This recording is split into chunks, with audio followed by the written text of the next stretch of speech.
우리는 지난주까지 성화의 교리를 통하여 우리를 성화시키는 전적인 하나님의 능력 있는 의지가 있음을 확증하고 확신하게 되었습니다.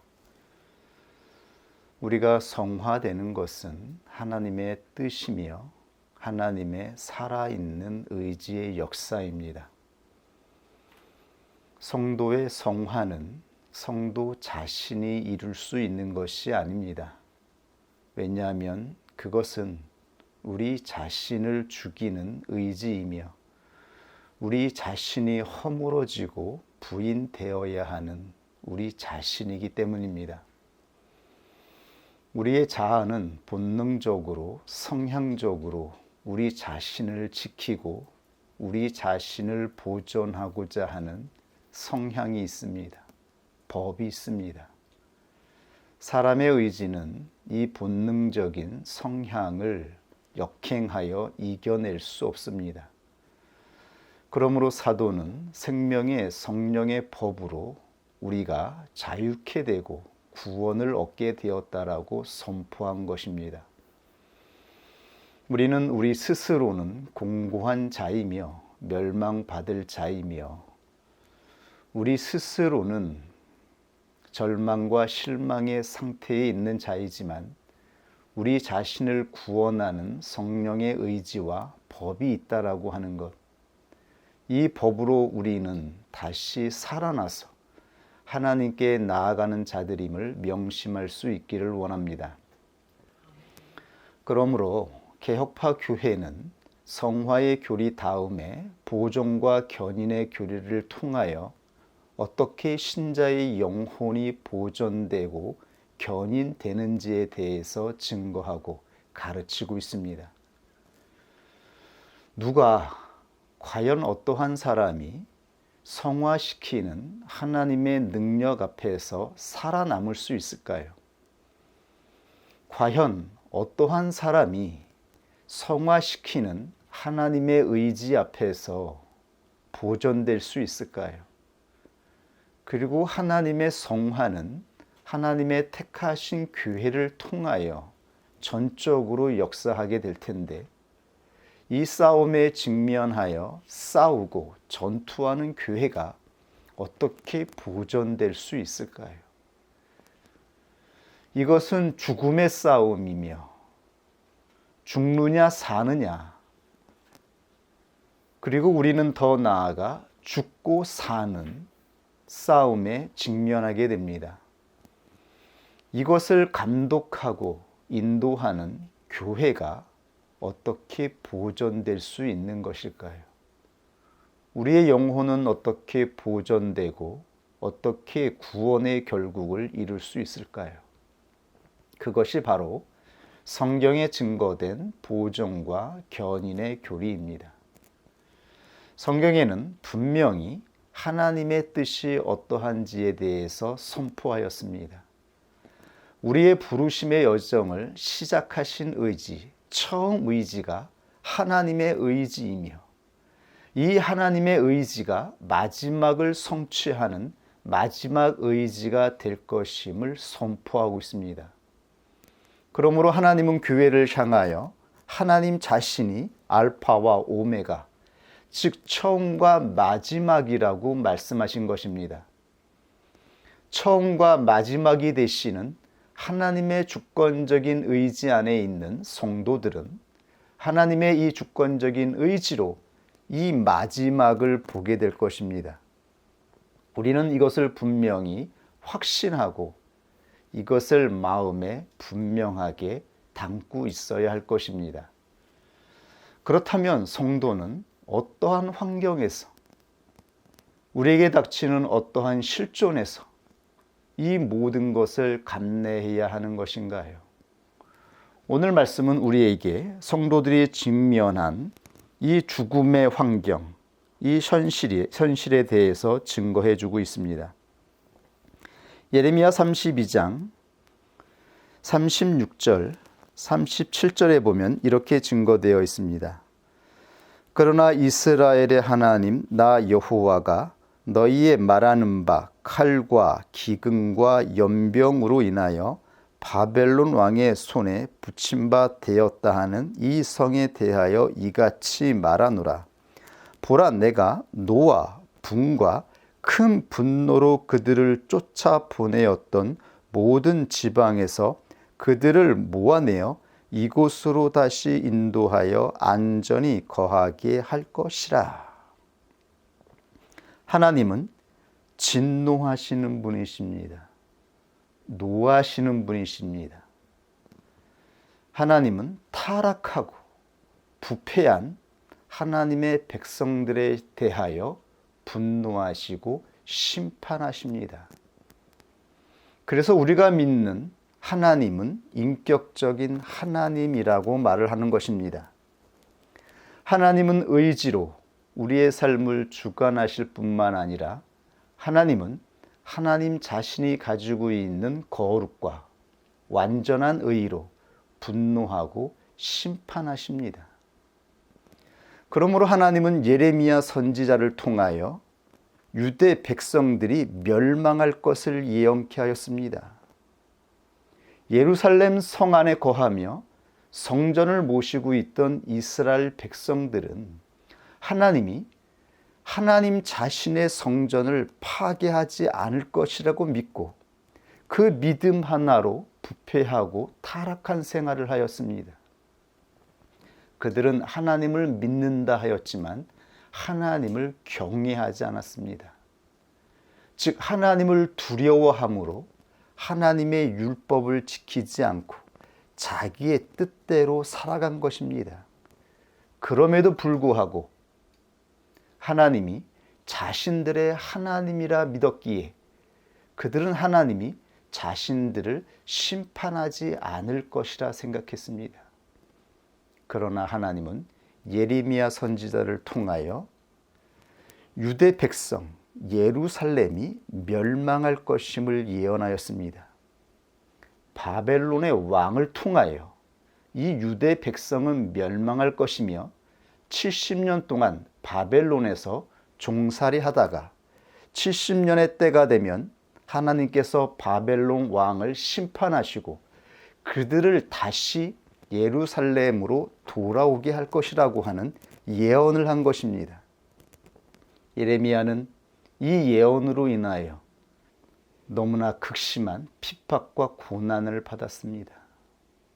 그러나 예레미야에게 하나님의 영이 임하여 말씀하게 하셨음으로 인하여 예레미야 선지자는 수많은 핍박과 고난을 받으면서도 하나님의 말씀을 선포하였던 것입니다. 그리고 하나님의 말씀은 하나님의 뜻대로 이루어졌습니다. 예루살렘은 파괴되었고 하나님의 성전이 파괴되었습니다. 그리고 하나님을 믿던 이스라엘 백성들은 바벨론에 끌려가 종살이를 하게 되었습니다. 이것이 하나님의 뜻이었습니다. 하나님은 돌이키지 아니하고 하나님을 경외하지 않는 이스라엘 백성들을 직접 심판하였습니다. 그러므로 우리가 하나님의 택함을 받은 자들이라면 우리에게 당하는 고난이 없을 것이라고 착각해서는 안 되는 것입니다. 우리에게 당하는 고난이 있다면, 우리에게 당하는 고통이 있다면 그것이 하나님이 우리에게 주시는 심판이 아닌지를 우리는 점검해야 하는 것입니다. 우리가 하나님을 경외하지 아니하고 하나님을 두려워하지 않고 내 뜻대로 내 의지로 행한 것에 대하여 하나님은 심판하신다라고 하는 것, 이것을 우리는 분명히 알고 있어야 하는 것입니다. 이것이 성도들이 살아가는 인생입니다. 이것이 바로 하나님이 말씀하시는 성도들에게 주어지는 성화입니다. 하나님은 하나님의 택자들을 온전케 하기 위해서 택자들이 저지른 범죄와 택자들이 저지른 죄에 대하여 반드시 결산하시고 심판하십니다. 그것은 고통으로, 고난으로 우리가 직면하게 되는 현실인 것입니다. 그리고 이것은 하나님의 뜻인 것입니다. 그러나 하나님은 분명히 말씀하셨습니다. 내가 이들을 심판하지만 이들을 완전히 소멸하는 것이 아니라 다시 돌아오게 하겠다. 하나님이 돌아오게 하시는 목적은 다시 거룩한 성전을 세우고 다시 하나님을 경외하는 온전한 백성으로 회복시키기 위함인 것입니다. 하나님은 말씀하신 대로 70년 후에 유대 백성들을 돌아오게 하셨고 다시 성전을 건설하게 하셨습니다. 이들은 회개하고 통회하는 마음으로 다시 처음으로 돌아가 하나님을 섬기고 경외하는 삶을 시작하였던 것입니다. 어떤 사람들은 잘못 생각합니다. 하나님은 심판하지 않을 것이다. 하나님의 택자들을 그냥 있는 그대로 사랑할 것이다. 다 수용할 것이다. 그러나 성경에는 선포되어 있습니다. 하나님은 고난을 주시기도 하시고 우리에게 평안과 안식을 주시기도 하는 것입니다. 이때 우리는 회개하고 돌이킬 수 있기를 원합니다. 또한 성도들이 알 수 없는 고난이 찾아오기도 합니다. 범죄하지 않았음에도 불구하고 하나님을 경외하는 그 마음의 중심을 놓지 않았음에도 불구하고 왜 성도에게 고난이 찾아오는 것일까요? 모든 성도는 한 사람도 빠짐없이 성화되어야 됩니다. 하나님을 경외하는 자조차도 하나님은 성화시킵니다. 그 예가 바로 욥이 당한 고난이었습니다. 욥은 경건하며 의로운 자였습니다. 그는 자식들이 생일 잔치를 벌이고 나면 그들이 그 잔치를 통하여 혹시라도 알게 모르게 범죄하였을까 하여 그 다음날 자식들 대신 자식들을 위하여 번제를 하나님께 드렸습니다. 자식들의 죄를 대신 회개하고 하나님께 용서를 구했던 것입니다. 욥은 의인이었으며 하나님을 경외하는 자였습니다. 하나님은 욥에 대하여 자랑스럽게 생각했습니다. 그때 하늘의 천상의 세계에서 우리의 눈으로 볼 수 없는 세계에서 원수 마귀가 하나님을 향하여 충동하여 도전하였습니다. 하나님, 욥이 아무 이유 없이 하나님을 경외하겠습니까? 욥에게 주신 칠남 삼녀 그리고 그에게 주신 풍부한 소유로 인하여 욥이 하나님을 경외하는 것이 아닙니까? 그때 하나님은 욥을 시험하는 것을 허락하셨지요. 욥의 몸을 빼고 그에게 시험할 것을 허락하신 것입니다. 그래서 하루아침에 칠남 삼녀가 죽임을 당하고 욥이 가지고 있던 모든 소유가 사라졌습니다. 이방 민족들에 의해서 빼앗겼습니다. 그때 욥은 하나님을 신앙하는 신뢰를 버리지 않았습니다. 이 모든 것을 주신 하나님, 그리고 이 모든 것을 거두어 가신 하나님께 경외함으로 하나님께 찬송과 예배를 올려드렸습니다. 그때 하나님은 기쁜 마음으로 욥을 자랑하였죠. 그때 다시 사단이 충동합니다. 하나님, 사람이 자기의 몸을 위해서라면 자기의 전 재산을 바쳐서라도 자기의 몸을 구원하지 않습니까? 그 말을 듣고 하나님은 사단에게 한 번 더 허락하였습니다. 그의 생명은 건들지 말고 그의 몸을 칠 것을 허락하셨어요. 그래서 욥에게 악창이 나기 시작했습니다. 발끝부터 머리 정수리까지 문둥병과 같은 악창이 생겨서 고름이 나고 딱지가 생기고 그는 가려워서 견딜 수 없는 나날을 보냈죠. 끔찍한 질병이었습니다. 인간이 감당할 수 없는 가장 큰 고통이라고 하죠. 그럼에도 불구하고 욥은 하나님을 원망하거나 하나님을 신뢰하는 그 신앙을 놓지 않았습니다. 참으로 욥은 의인이었습니다. 그는 하나님을 경외하는 자였습니다. 우리가 알지 못하는 세계에서 우리가 알 수 없는 뜻에 의하여서 성도들에게 고난이 닥칠 수 있습니다.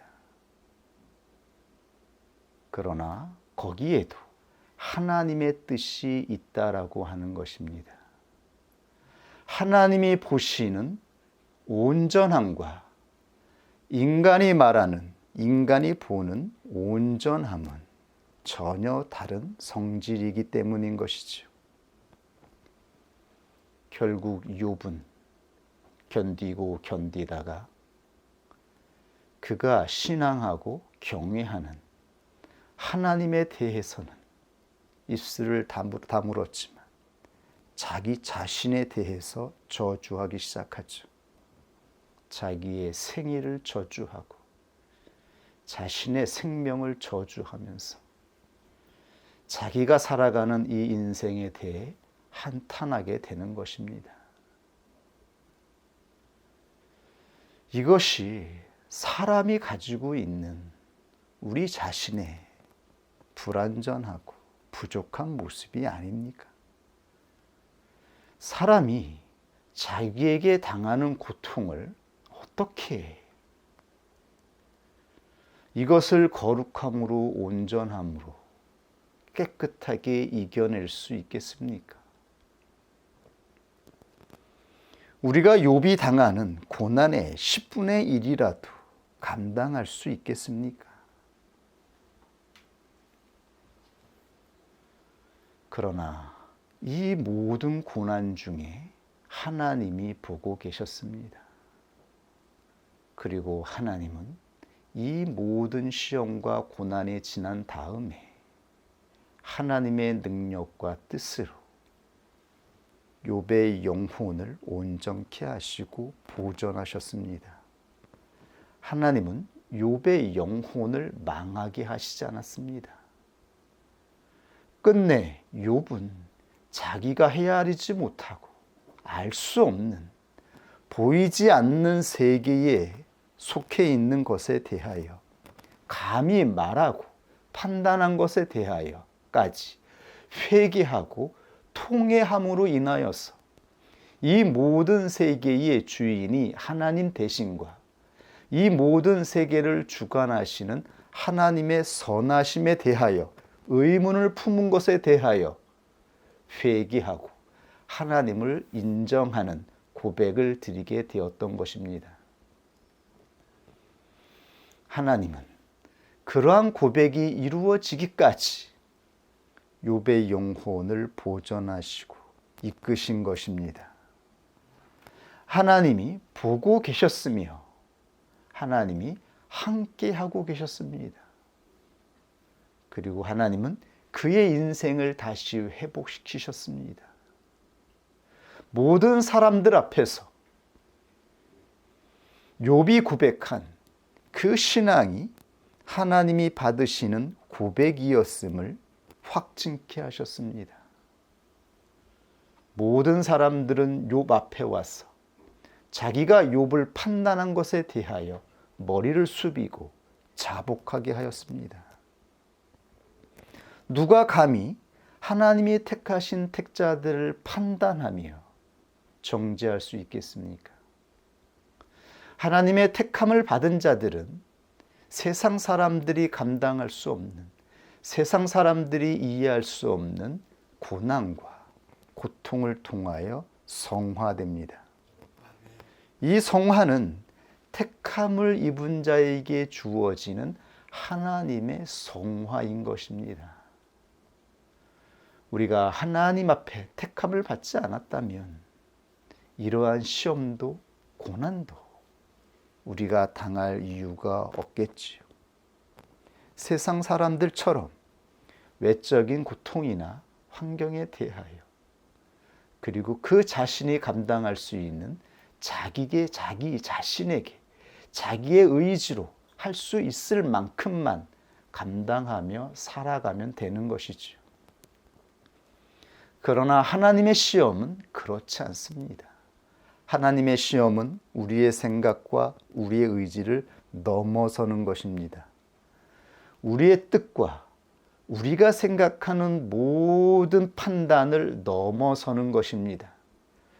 그러므로 우리는 세상 앞에서 판단을 받지 않습니다.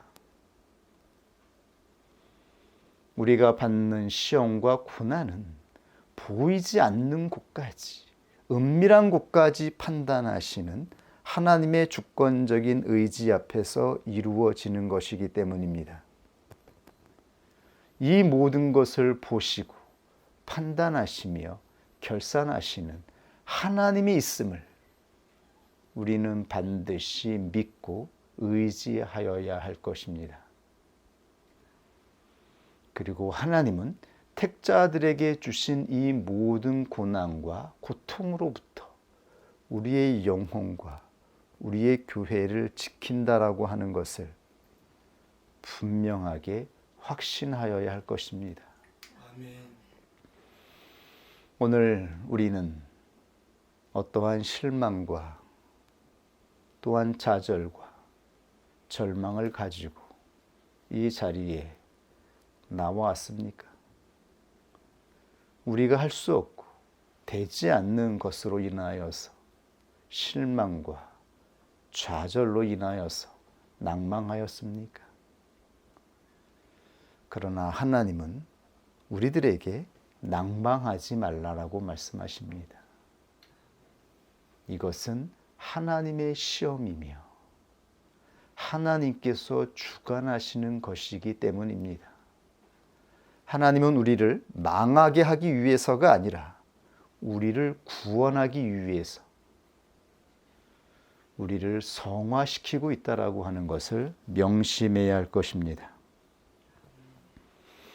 그러므로 사도 바울은 로마서 8장 29절 이하에서 이렇게 증거하였습니다.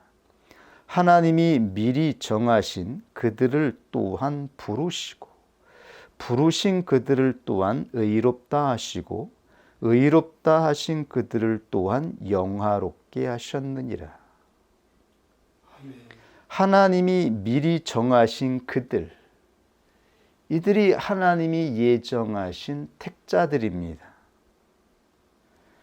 그들을 하나님은 부르시고 부르신 다음에 의롭다 하십니다. 의롭다 하셨다라고 하는 것은 거듭나게 하셨다라는 의미입니다. 저는 이 말씀을 통하여 제가 잠시 놓치고 있었던 성령께서 주셨던 이 확신의 말씀을 다시 붙잡게 되었습니다. 교회에는 많은 사람들이 부름을 받아 들어와 있습니다. 하나님이 부르신 것은 그들을 택함을 입은 자로 거듭나게 하시기 위함입니다. 그러므로 부르심과 하나님이 택하심을 확증하는 거듭남의 사건은 다른 것이지요. 그런데 성화의 교리를 통하여 우리는 감리교 전통에서 거듭남과 제2차적 성령 세례를 통한 2차적 축복의 때를 구별하는 것을 들을 수 있었습니다. 여기에 그 교리에 오류가 있는 것임을 다시 확신할 수 있었습니다. 오순절파나 감리교 전통에서 말하는 거듭남은 부르심을 입었을 때 경험하는 체험을 말하는 것입니다. 성경에는 하나님의 부르심을 받은 믿음의 사람들의 여정이 증거되어 있습니다. 아브라함은 하나님께 부름을 받아서 하나님이 살아계시다라고 하는 표적을 경험한 다음에 10년 후에 믿음으로 의롭다 칭함을 받게 되죠. 야곱은 베델에서 하나님을 처음 만나 하나님을 경험하고 나서 20년 후에 약복 강가에서 그는 거듭나게 됩니다. 하나님의 의지로 세 사람의 여정이 시작되죠. 예수님의 제자들도 예수님의 부름을 받아 제자의 여정을 시작하고 나서 3년이 지난 다음 예수님이 승천하신 후에 성령을 보내시는 오순절 사건을 통하여 그들은 성령으로 거듭나서 새로운 사람의 여정을 시작하게 되는 것이지요. 부름을 받았다라고 해서, 즉 부름을 받을 때에 많은 사람들이 하나님을 경험하게 됩니다. 이스라엘 백성들을 애굽에서 하나님께서 부르셨을 때에 하나님은 모세를 통하여 10가지의 표적을 보여주셨죠. 그리고 나서야 홍해를 건너 그들은 거듭남의 여정을 시작하였습니다. 우리도 마찬가지가 아닌가요? 우리가 하나님에 대해 전혀 관심하지 않고 감각 없이 살아가고 있을 때에, 그래서 우리가 인생의 가장 밑바닥에서 그 어떠한 사람의 도움도 받지 못하여 절망하고 있을 때에 하나님이 찾아와 주셔서 우리가 하나님을 믿는 믿음의 여정을 시작하게 되지 않았습니까?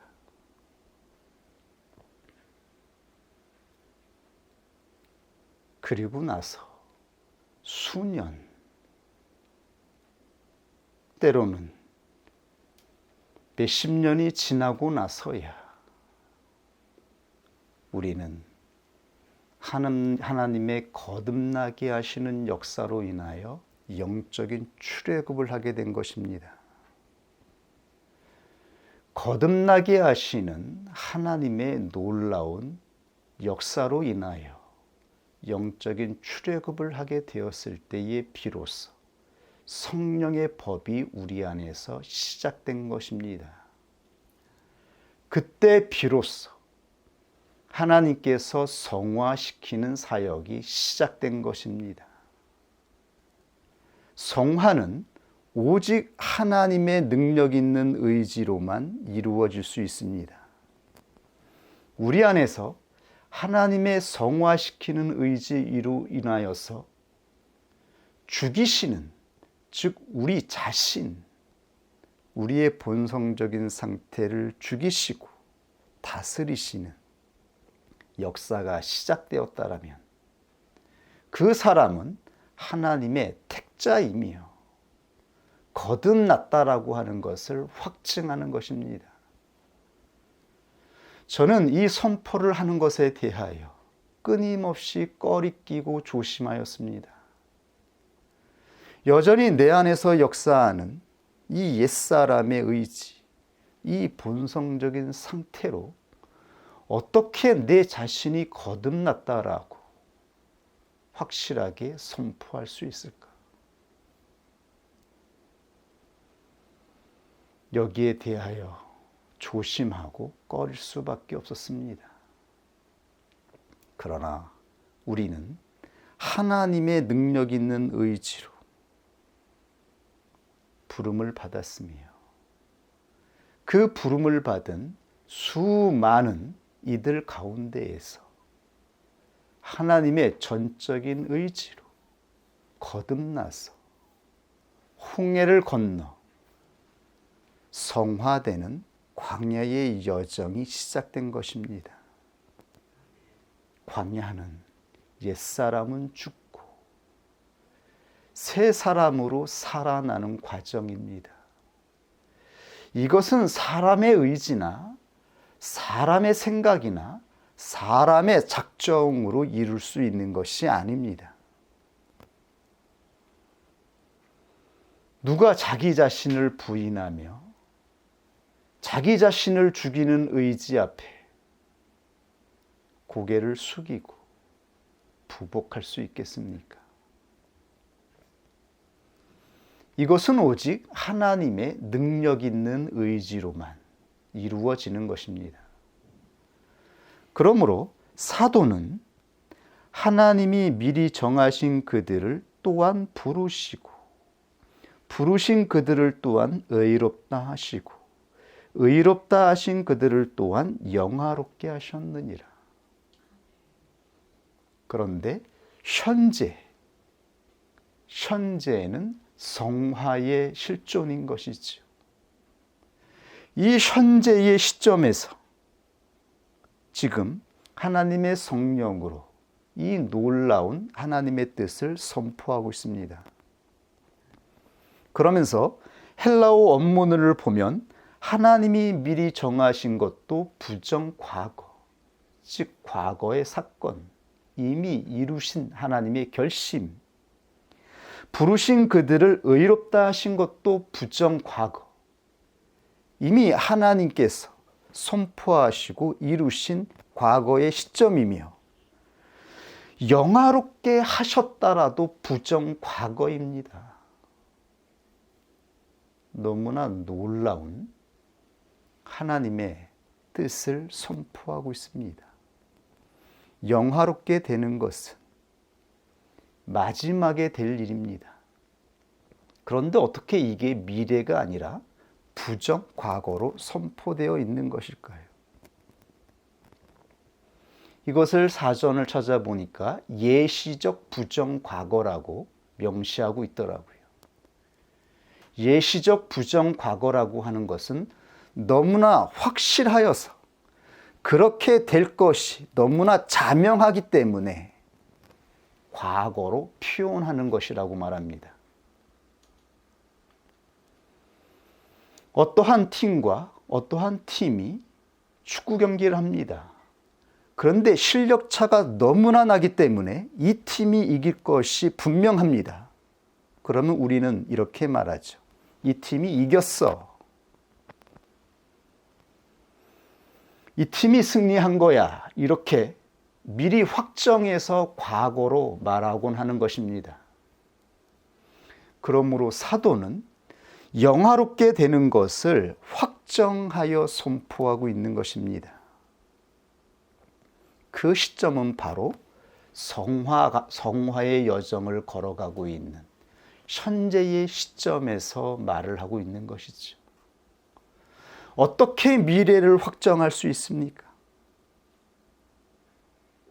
왜냐하면 이 여정을 시작하신 의지는 불확실하고 불완전하고 능력이 없는 사람의 의지가 아니라 온 세상 만물을 창조하신 전능한 하나님의 의지이기 때문에 하나님은 하나님이 말씀하신 것, 이걸 우리는 언약이라고 하죠.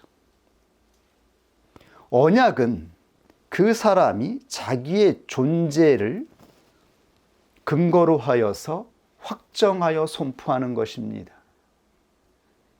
사람은 자기의 말을 지킬 수가 없지요. 확정할 수가 없습니다. 담보를 걸어야 됩니다. 우리는 사람을 믿을 수 없습니다. 왜냐하면 나 자신도 나를 믿지 못하기 때문입니다. 지금 내 생각과 내 마음은 진심이다 할지라도 우리는 내가 감당할 수 없는 상황과 환경이 되면 그 말을 지킬 수 없다라고 하는 것, 이 마음을 이루어낼 수 없다라고 하는 것을 알기 때문입니다. 그러나 하나님은 언약으로 선포하십니다. 하나님이 말씀하신 것은 반드시 이룰 수 있는 전능자이시기 때문입니다. 그러므로 로마서 8장 28절 이 선포를 하기 전에 이 모든 뜻의 의지가 하나님의 의지임을 사도는 이미 선포하였던 것이죠. 우리가 알거니와 하나님을 사랑하는 자 곧 그 뜻대로, 즉 하나님의 의지, 하나님의 결심으로 부르심을 입은 자들에게는 협력하여 선을 이루느니라. 아멘. 결국 하나님의 뜻은 하나님의 뜻대로, 하나님이 기뻐하시는, 하나님이 보시기에 좋았더라고 말씀하신 그 결과를 이루어 내시기 때문입니다. 이러한 하나님의 뜻에 의거하여서 사도는 부르심을 입고 택함을 입은 자, 즉 하나님의 능력으로 거듭나게 하셔서 하나님의 법이 성도 안에 역사하게 되었다면 그 성령의 법과 하나님의 능력 있는 의지로 반드시 옛사람은 죽고 새사람으로 살아나는 이 성화의 과정을 통과하여 보존될 것임을, 이 과정을 견인하시는 하나님이 계심을 선포하고 있는 것입니다. 저는 이 말씀을 의지하여 하나님께 제 영혼과 제 삶과 제가 걸어가는 여정을 의탁할 수가 있었습니다. 우리는 우리 자신이 얼마나 연약한지, 나약한지를 아는 자들이기 때문입니다. 내 자신으로 할 수 없는 것을 하나님이 하신다라고 하는 그 믿음을 주셔서 그 믿음을 따라가는 자들이 하나님의 택함을 입은 자들이 아닌가요? 하나님은 우리의 영혼과 하나님이 세우신 교회와 택함을 입은 자가 걸어가는 이 성화의 여정을 반드시 지키시고 인도하셔서 통과하게 하실 것입니다. 이것은 하나님의 뜻입니다. 그러나 우리가 한 가지 반드시 알아야 할 것이 있습니다. 우리가 하나님의 뜻에 어떻게 협력하느냐에 따라서, 즉 이 협력은 하나님의 뜻에 신뢰하여 따라가는 그 신뢰의 발걸음에 따라서 공력의 차이가 발생한다라고 하는 것입니다. 왜냐하면 하나님은 인격적인 하나님이시며 하나님이 택자를 부르신 것은 택자의 인격과 상호적인 작용으로 이루어지는 인생이기 때문입니다. 우리는 인격적인 하나님을 섬기고 있는 것입니다. 의지를 가지고 있는 하나님, 그리고 의지를 가진 존재로 창조하신 인간과 하나님은 관계성으로 상호적으로 연합하기를 원하고 있기 때문입니다. 그러므로 반드시 하나님은 상호적인 관계성 속에서 하나님의 뜻을 이루십니다. 그래서 공력의 차이가 난다라고 사도 바울은 증거하였던 것입니다. 고린도전서 3장 17절 이하에 이렇게 증거하였습니다. 이 닦아 준 것 외에 능히 다른 터를 닦아 둘 자가 없으니 이 터는 곧 예수 그리스도라. 예수 그리스도의 생명으로 우리는 자라날 것입니다. 그러나 만일 누구든지 금이나 은이나 보석이나 나무나 풀이나 집으로 이 터 위에 세우면 각각 공력이 나타날 터인데 그 날이 공력을 밝히리니 이는 불로 나타내고 그 불이 각 사람의 공력이 어떠한 것을 시험할 것임이니라. 만일 누구든지 그 위에 세운 공력이 그대로 있으면 상을 받고 누구든지 공력이 불타면 해를 받으리니 그러나 자기는 구원을 받되 불 가운데에서 얻은 것 같으리라. 예수 그리스도를 믿는 믿음의 마음으로 하나님께서 우리를 거듭나게 하셔서 예수 그리스도가 걸어가신 길을 따라가는 성화의 여정을 주셨습니까? 그렇다면 우리는 택함을 입은 자들입니다. 우리는 그리스도가 걸어가신 십자가의 길을 통하여 옛사람은 죽고 새 사람으로 사는 놀라운 하나님의 뜻 가운데 거하게 될 것입니다.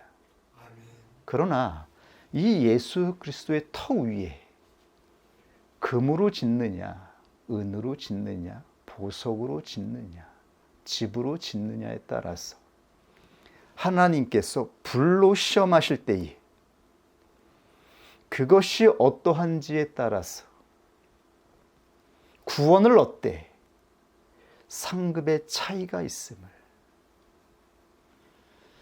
만약 불로 그 공력을 나타날 때에 다 불살라지면 자기 집이 다 타는 가운데에서 벌거벗은 채로 뛰쳐나와서 그을린 채로 구원받는 그러한 모습이 될 것이라고 말하고 있습니다. 겨우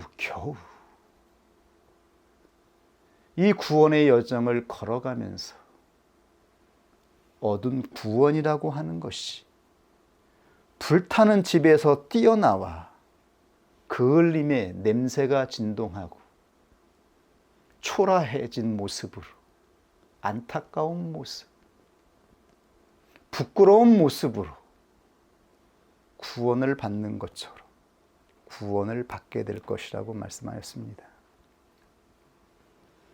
그러나 우리가 예수 그리스도의 터 위에 온전하신 성령을 따라 이 인생의 여정을 신뢰로 걸어간다면 그가 걸어온 그 인생, 그 삶의 여정, 그가 함께한 인격 교회는 금 같은 집으로, 보석 같은 집으로 찬란하게 그 공력을 나타내게 될 것입니다. 불이 어떠한 불이냐에 따라서 우리의 집을 태우기도 하고 빛나게도 할 것입니다. 불은 생명력이며 그 생명력은 바로 사람의 의지를 통해서 나타납니다. 우리가 어떠한 의지로 이 구원의 여정을 걸어갔느냐에 따라서 우리가 세운 집의 공력의 차이가 나타나는 것입니다. 하나님은 떨기나무 불꽃 가운데에서 모세에게 나타나셨습니다. 모세는 40년 전에 자기의 의지로 이스라엘 백성들을 구원코자 하였지만 그는 한 영혼도 구원하지 못했습니다. 그가 가지고 있던 모든 그의 인생은 한순간에 허물어졌습니다. 그리고 40년 동안 광야에서 양치기를 하면서 이름도 없이 빛도 없이 살아오며 자기의 모든 의지를 내려놓았을 때에 하나님은 떨기나무 불꽃 가운데에서 나타나셨습니다. 이 불이 바로 하나님의 의지이며 하나님의 생명력인 것입니다. 모세는 이 하나님의 불로 나머지 40년의 인생을 걸어갔습니다. 나머지 40년의 광야의 여정을 하나님의 불을 따라 백성들을 인도하며 걸어갔습니다. 그랬을 때에 모세는 하나님의 불을 따라간 자로, 하나님의 불을 가진 자로, 예수 그리스도를 모형하는 자로 하나님께서 기쁘게 나타내신 것이지요. 예수 그리스도는 이 땅에 육신을 입고 오셨습니다.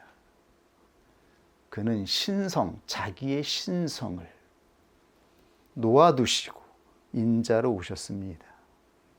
그리고 오직 성령으로 이 땅에서의 모든 인생을, 여정을 완수하신 것입니다. 그리고 그리스도가 바로 하나님의 아들이심을, 그리고 이 모든 세상의 영혼들을 다스릴 수 있는 진정한 우리의 왕 되심을 나타내신 것입니다. 그 놀라운 국력을 나타내신 자리가 바로 십자가였으며, 거기에서 십자가의 인격으로 하나님이 말씀하시는 금과 보석의 집이 어떠한 집인지를 나타내신 것이죠. 우리는 불같은 시험이 주어질 때에 정령 그리스도가 나타내신 그 십자가의 인격을 나타내는 자로 지금 이 자리에, 각자의 자리에 서 있는 것인가요? 하나님의 뜻이 어디에 있는 것인가요?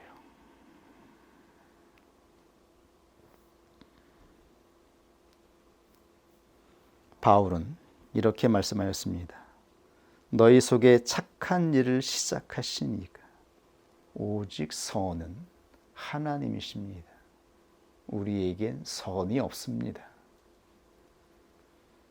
우리는 전적으로 부패한 본성적인 의지를 가지고 있습니다. 이 시작을 명심하여야 할 것입니다. 너희 속에 착한 일을 시작하신 이가 그리스도의 예수의 날까지 이루실 줄을 우리가 확신하노라. 빌립보서 1장 6절 말씀. 우리가 확신한다. 여기에서 주어가 우리입니다. 택함을 입은 자들, 성화의 여정을 걸어가는 거듭난 자들입니다. 그런데 거듭난 자들의 의지는 능동의지가 아니라고 확인하였지요. 능동의지는 항상 사역적인 의미로 사용돼요. 이게 능동태로 해석이 되면 설득하다, 확실시하다. 우리가 우리의 의지로 확실하게 만들어야 되는 것입니다. 그런데 수동태가 되면 설득을 받다, 확신하다, 신뢰하다, 복종하다입니다. 그러므로 거듭난 자의 의지는 성경에 언제나 수동태로 되어 있죠. 신뢰하다. 신뢰의 동격은 곧 복종하다입니다. 그런데 놀랍게도 이 본문 말씀의 확신하노라를 찾아봤더니 헬라어 본문에 완료형으로 되어 있어요. 그리고 완료형의 의미는 어떻게 되어 있는가 하면 완료형은 어떠한 사람이 이미 확신한 후에 의지하다라는 의미로 되어 있어요. 그러므로 사도는 거듭난 성도들을 향하여 말씀하고 있는 것입니다. 우리는 확신하였다. 신뢰하였다. 그러므로 복종을 넘어서 하나님을 의지하는 자로서 걸어가는 자임을 선포하고 있는 것입니다. 우리 속에 착한 일을 시작하신 이가 하나님이심을 믿게 된 자들, 그리고 성령께서 우리 안에서 법으로 역사하여 끊임없이 돌이키게 만들고 일어나게 만들고 하나님을 떠나지 않도록 우리를 이끄시는 이 놀라운 성령의 법을 느끼는 자들, 가진 자들은 그 놀라운 하나님의 뜻 앞에 확신하여 자기의 영혼과 삶을 의탁하는 것임을 말씀하고 있는 것입니다. 절대로 무슨 일이 있어도 하나님이 주신 교회를 떠나지 않기를 원합니다. 무슨 일이 있어도 우리가 아무리 실망하고 좌절하고 낙담한 상태가 되었더라도 거기에서 하나님께로 떨어져 자기 길을 걸어가는 자가 되지 않기를 원합니다. 그때 우리는 황폐되고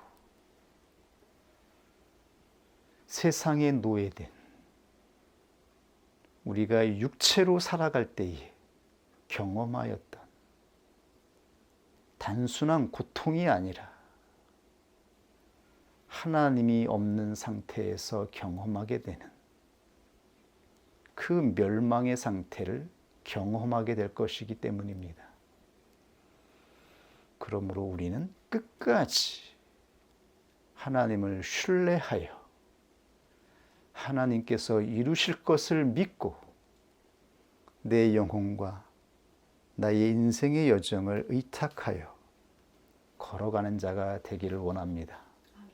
하나님께서 보존하시고 견인하십니다. 이것을 저는 확신합니다. 우리가 모두 확신하여 믿음으로 고백할 수 있기를 원합니다. 같이 하나님이 주신 말씀 앞에 함께 기도하겠습니다.